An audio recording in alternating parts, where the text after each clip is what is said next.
Bom dia a todos, começando mais um Giro das 11 aqui ao vivo para todo o Brasil, para o mundo inteiro, no YouTube, nas redes, nas antenas do YouTube de vocês todos. Estou aqui já com o Adi Damus há muito tempo que eu estava querendo trazer o Adi para conversar um pouquinho com a gente. Bem-vindo, Adi Damus, ao Giro das 11. Deixa eu colocar aqui todo nosso aparato cenográfico aqui, as legendas e tudo mais, e vamos para mais um papo. Vamos para um papo depois que você se tornou, Adi, presidente da Agência Nacional de Saúde Suplementar. Como é que está essa jornada? Muito obrigado pela presença aqui, seja bem-vindo. Saudade de você, viu? Tudo bem? Oi, Conde, saudades recíprocas. Um forte abraço aí nas amigas e amigos que estão nos acompanhando. Enfim, é uma tarefa aí que o presidente me pediu que aceitasse e agora vou procurar desempenhar da melhor maneira possível, né? Não é um trabalho fácil, é um setor muito, digamos, conflituoso, né? E nós vamos tentar aí enfrentar uma série de questões que se apresentam aí nessa relação consumidor e operadoras de plano de saúde. Tenho perguntas especiais aqui para você que me foram enviadas pela Flávia Lefebvre, e já vou fazê-las. Antes, Adi, eu quero invocar aqui o fato de você ser do Rio de Janeiro, para comentar rapidamente para a gente sentimento diante da operação que foi deflagrada aí na semana passada. A gente precisa mudar esse caminho, né? Como é que você recebeu essa informação? Olha, Conde, tirada a alta letalidade da operação, não fugiu dos padrões, né? Que há muito tempo se vê no Rio de Janeiro. Governadores que entendem que as favelas, as comunidades são territórios hostis e que ali vale tudo, né? Os policiais são doutrinados, embora muitos deles, né, sejam oriundos dessa localidade, mas são doutrinados para isso, né, como se ali só vivessem bandidos, né? E nós sabemos que isso é um processo que vem de 200 anos de criminalização dessas regiões, né? Desde a Guerra de Canudos, escravizados libertos, todos os excluídos da sociedade, que deveriam ficar invisibilizados, né, foram destinados para essas regiões no Rio de Janeiro, né, longe das vistas sofisticadas das elites, né, fluminenses, particularmente cariocas. E territórios considerados de bandidos, de doenças, né? Então, quando a polícia faz o que fez e faz o que faz sempre, essas mortes, etc., elas não são consideradas, porque, de uma certa forma, elas são vistas como mortes de não pessoas, né? Então, é limpeza étnica mesmo. Não é nem limpeza étnica, porque muitas vezes esses governadores, você pode ver, no Rio de Janeiro, véspera de eleição, sempre acontece uma operação dessa. Porque a classe média carioca, né, a classe média média, a classe média alta, tem essa mitologia de um dia o morro vai descer, um dia quem mora no morro vai descer. É uma mitologia que habita as mentes de quem mora no Rio de Janeiro, quem mora na Orla, há muito tempo, isso não é de agora, né? Isso faz parte do imaginário da cidade desde sempre, desde o final do século XIX, enfim. Então, infelizmente, é o que acontece, né? Bom, o governo federal tem tido uma posição muito equilibrada nesse momento. Teve uma operação na Bahia hoje que prendeu 31 integrantes do Comando Vermelho sem uma morte. E o governo com o discurso de que vai fazer o combate com inteligência através da Receita Federal, da Polícia Federal. Vamos aguardar, porque eu acho que as placas tectônicas da dimensão da segurança pública no Brasil estão se movendo. O Adi Damus, a gente vai falar de saúde. Eu vou trazer já uma pergunta aqui da Flávia Lefebvre para você. A Flávia é advogada especializada em direito do consumidor, mestre em telecomunicações, direitos digitais, enfim, nossa convidada recorrente aqui, e ela está muito envolvida também com essa discussão sobre as tarefas, as missões da Agência Nacional de Saúde nesse momento, saúde suplementar. Então, pergunta aqui é o seguinte, né? O Poder Judiciário brasileiro, o ADI, denominou de falsa coletivização ações ali dos grupos privados, né, de saúde, que na prática se configura como prática abusiva nos termos de diversos dispositivos do artigo 39 do Código de Defesa do Consumidor, pois as empresas há anos se negam de contratar planos individuais familiares com o reprovável objetivo de escapar da regulação econômica da agência. Então, qual a atitude da ANS diante disso? Querido Wadi. Olha, Gustavo, a doutora Flávia tem razão, né? Algumas vezes, desde que cheguei à agência, eu já me pronunciei sobre isso, para que as pessoas entendam, os planos individuais, os planos individuais, eles não são regulados, eles são regulados. Um plano individual não pode ser rescindido unilateralmente pela operadora, a não ser em caso de fraude ou de inadimplência, e os reajustes dos planos individuais, eles são fixados pela ANS. Os percentuais de reajuste da ANS normalmente são menores do que o reajuste dos planos coletivos empresariais, que não são regulados. Então, em tese, o legislador optou por não regular os planos coletivos empresariais.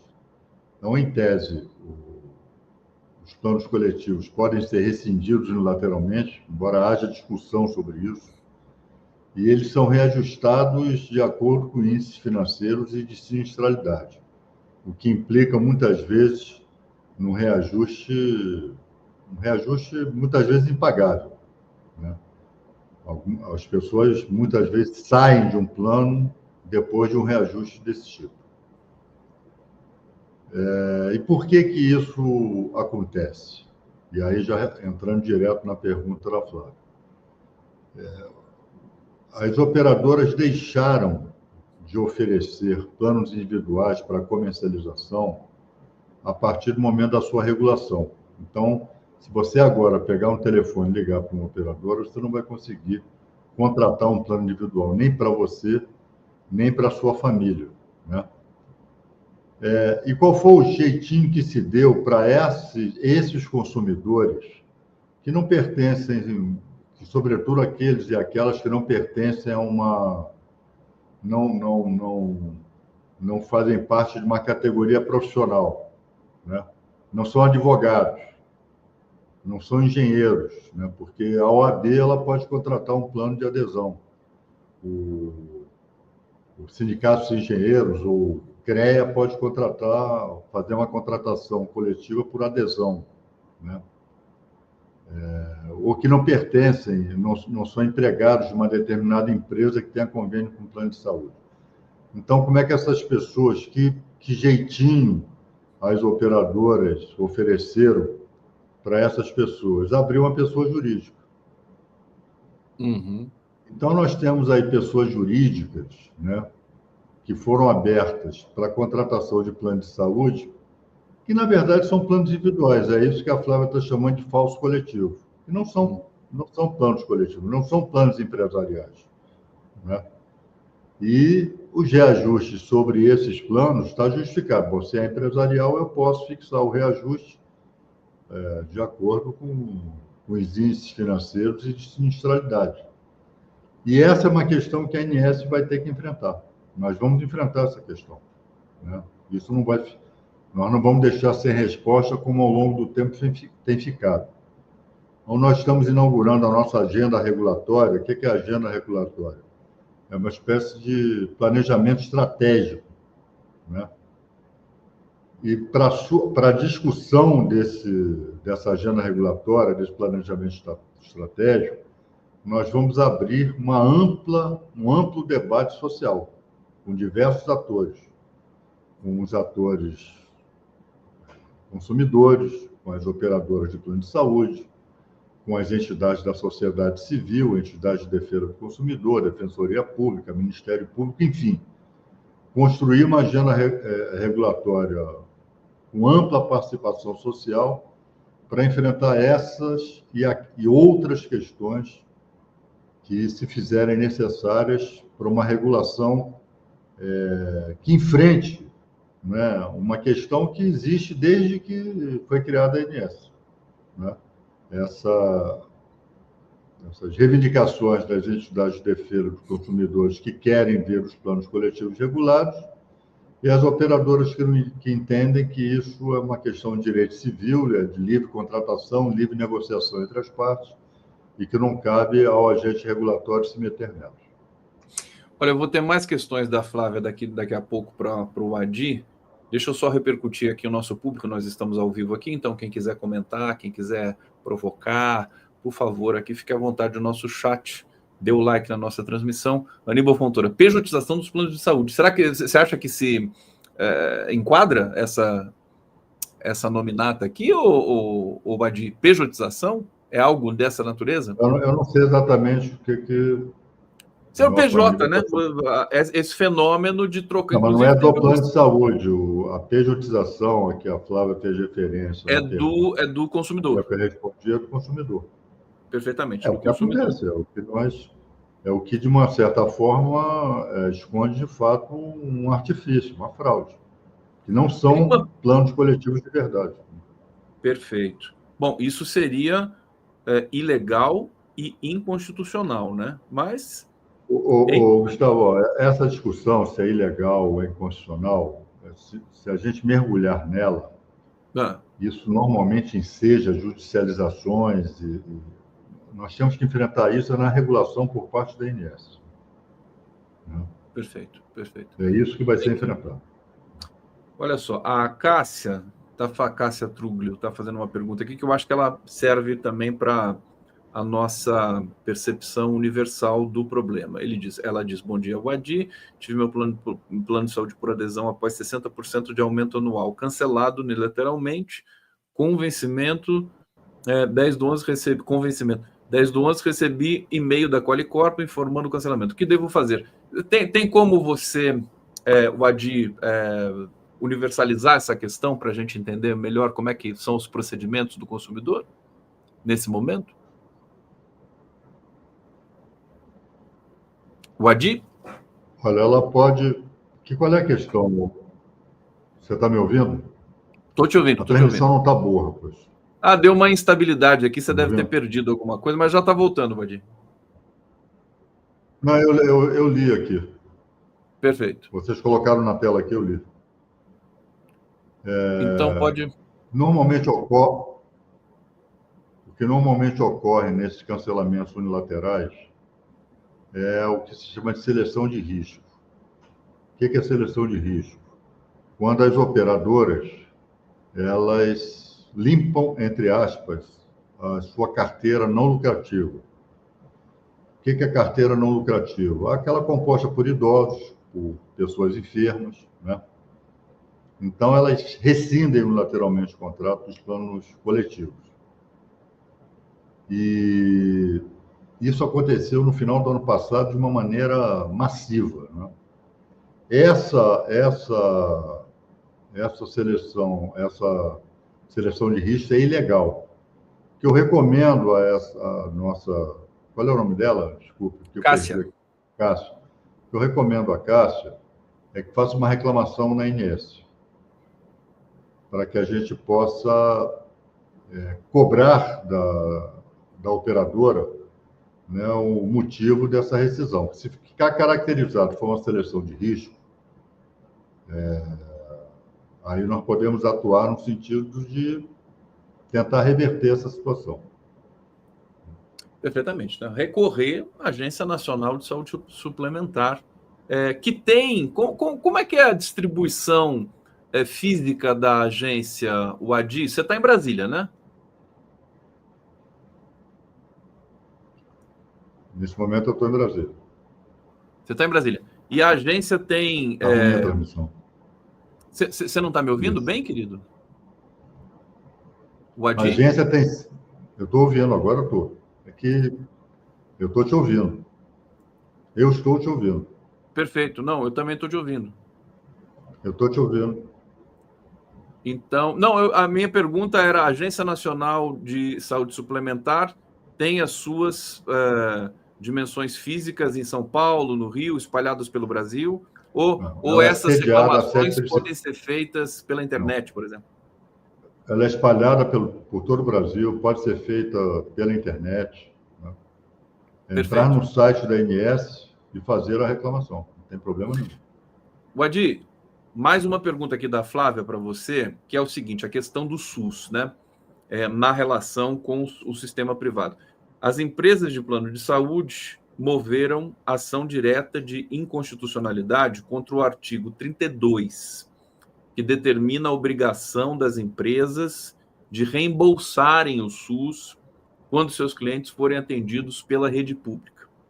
O artigo 32 foi declarado constitucional e o relator argumentou que não se trata de nova receita pública, mas de uma obrigação contratual em ambiente regulado, evitando o enriquecimento sem causa das operadoras, reforçando a complementaridade entre saúde suplementar e o SUS.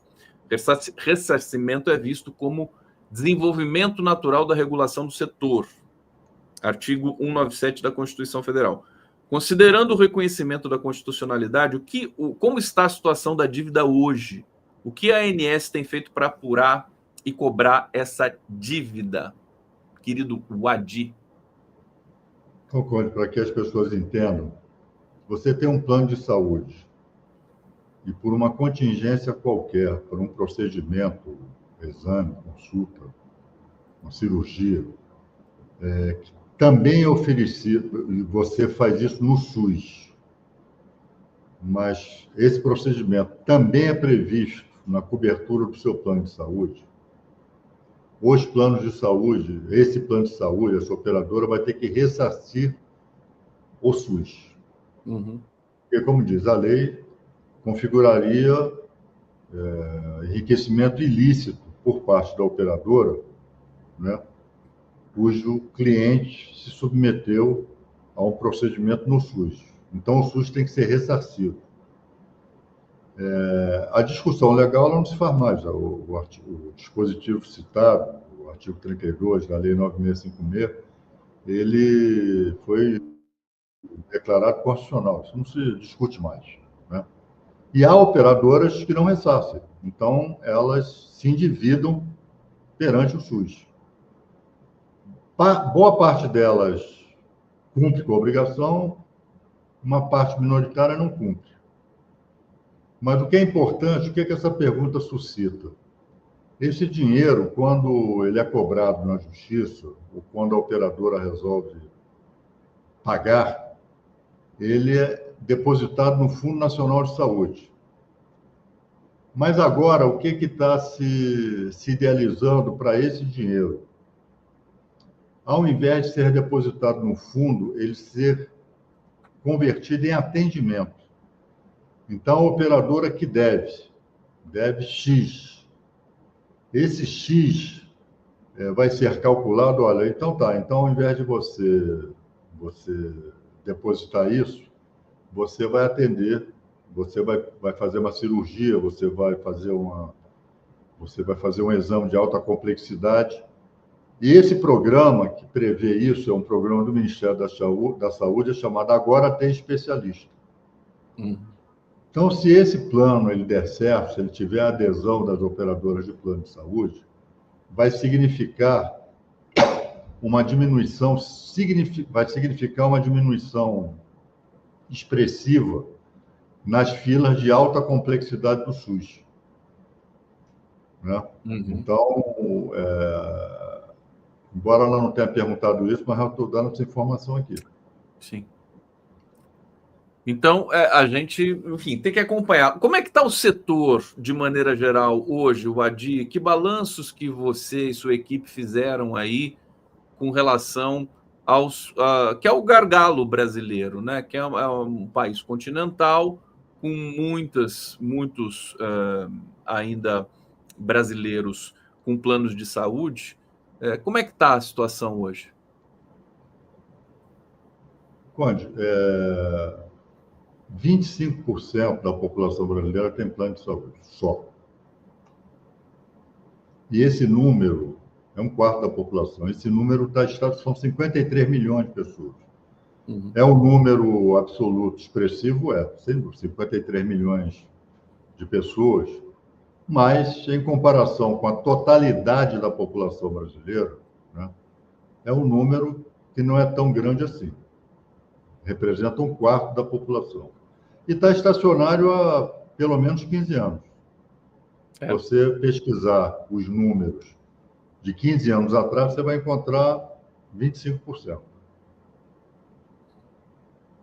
Eu me lembro, Adi, que quando Temer deu o golpe, logo depois do golpe do Temer, despencou o número que as pessoas ficaram endividadas, né? Muita gente deixou os planos. Isso depois voltou aos poucos? Foi se mantendo mais ou menos nesse patamar de 25%. Sim. Porque uns saem, outros entram. Uhum. É 25%, está estacionado. Significa que 75% não tem plano de saúde. O IPE fez uma pesquisa desse ano, entrevistando tão somente aqueles que não têm plano de saúde. Qual era a pergunta? Você gostaria de ter um plano de saúde? 94% dos que não têm responderam, gostaria. Só que não tem dinheiro para pagar. Ou seja, há um mercado aí, né, que, por uma razão ou outra, não está sendo explorado pelas operadoras. E o plano de saúde é um objeto de desejo de boa parte da população brasileira. Agora, o SUS tem cumprido... Quais são os problemas? Vamos São lá. 2 problemas básicos, rescisão unilateral e preço. É isso que a regulação vai ter que enfrentar.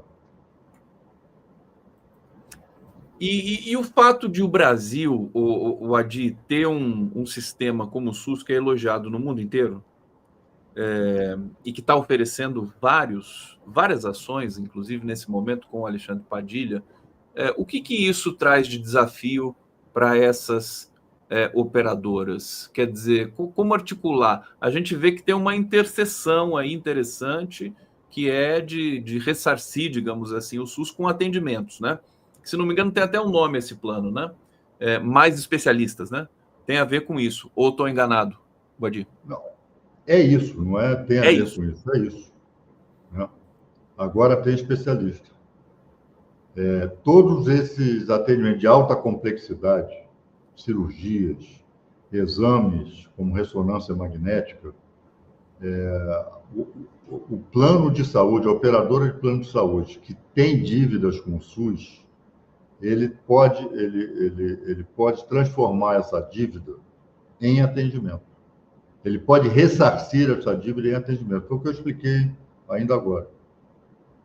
Então, esse é o desafio que o Ministério da Saúde está fazendo, é um bom desafio, está fazendo as operadoras de plano de saúde. É um programa em construção e que, se for efetivado, vai ser um salto de qualidade no SUS e no setor privado.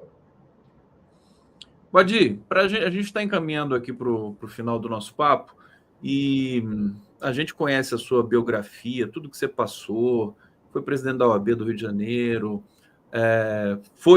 estreou na Senacom, né, no governo Lula, nesse mandato do presidente Lula, muito próximo do presidente. Eu queria uma palavra sua sobre esse momento político, inclusive do presidente Lula. Como é que ele está? Como é que estão andando as coisas, os projetos? A gente teve uma melhora até na atuação do governo nesses últimos meses em função da retomada de um discurso de soberania, de autoestima e tudo mais. Como é que você está vendo isso, querido? Fala um pouquinho para a gente. Eu acho que o presidente está muito bem, o governo está bem.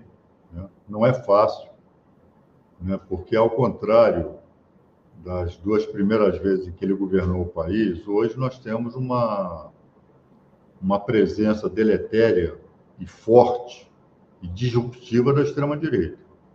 A extrema-direita pautou as redes sociais, a extrema-direita, infelizmente, ganhou corações e mentes de parte importante da população brasileira, né, em amplos setores, e isso dificulta extremamente. Nós temos um Congresso hoje que não é meramente conservador, ele é reacionário, né? E isso, de fato, são obstáculos, né, que o governo tem que superar e tem enfrentado, do meu ponto de vista, de uma maneira satisfatória, né? A conjuntura nos deu de presente Trump e nos deu de presente um Congresso com uma pauta, né, sobretudo aquela famosa PEC da bandidagem, né, Blindagem, né? Bandidagem. Que a população apelidou de bandidagem, que mobilizou milhares de pessoas como há muito tempo não se via, né, nas ruas do Brasil, né? Então, isso são fatores positivos e que levaram a uma aceitação do governo do presidente Lula, né, uma aceitação expressiva que não estava acontecendo até então. É claro que questões como essa de segurança, vem essa chacina no Rio de Janeiro, né? Isso desperta, sobretudo para quem mora no Rio de Janeiro, desperta aqueles sentimentos sombrios, né, de apoiar medidas de extermínio. O que não é novo no Rio de Janeiro, não é novo, né?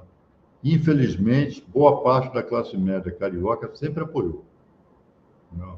Os policiais, quando sobem um morro aqui, quando invadem uma comunidade e metem bala, né, eles se sentem respaldados por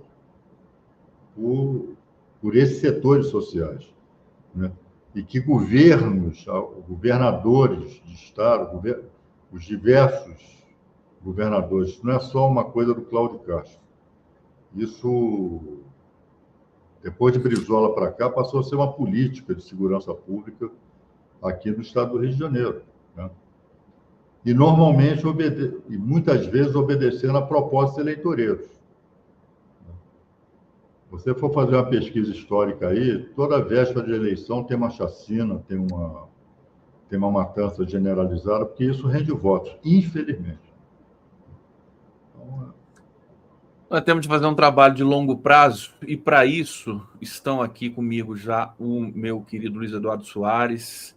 Obrigado pela presença aqui. Vamos para esse debate sobre segurança pública, sobre esse episódio lamentável do Rio de Janeiro. E o professor Marcos Rolim. Wadi, agradecer demais sua presença aqui, meu querido. Boa sorte, sucesso na empreitada de conduzir a Agência Nacional de Saúde Suplementar. Estamos sempre à disposição. obrigado. Até a volta aí, um abraço aí nos próximos debatedores aí, que são experts nessa temática, tem muito a contribuir para o debate civilizatório de segurança pública. Wadi Damus,